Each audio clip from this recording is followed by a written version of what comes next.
If your religion tells you that anything negative about them are lies and anything positive is just showing that they are the true religion, you may be in a cult.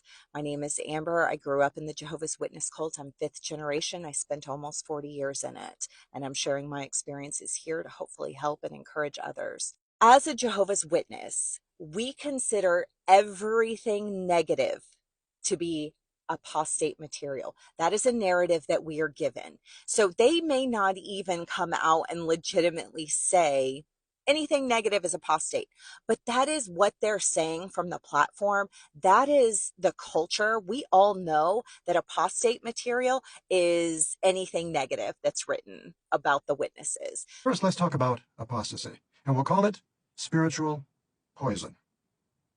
Now think about poison. What's the best way to avoid being poisoned? Well, we have to recognize poison when we see it and then avoid it. And the same principle applies to teachings that could destroy our faith. And that's not always easy. Now, not many of our brothers and sisters would deliberately get involved with apostates, but it could happen without our realizing it. We receive letters at times from brothers and sisters who are troubled by something they saw on a web page, an accusation, a rumor about the society or about the organization. And the problem is, they had no idea that apostates were behind it. It's tricky, because the apostates don't advertise, "You are now on an apostate web page."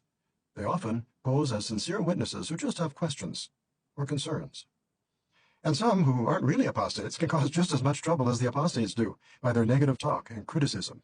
So we're told not to look at anything. And we're told that the truth comes from jw.org, the truth comes from the elders, the truth comes from the governing body, and nothing is checked. And I will get people on here that say, oh yeah, I fact checked it. I cross-referenced it. You've cross-referenced it with their literature. You've cross-referenced it by maybe speaking to someone who told you, oh no, these are lies and this is truth.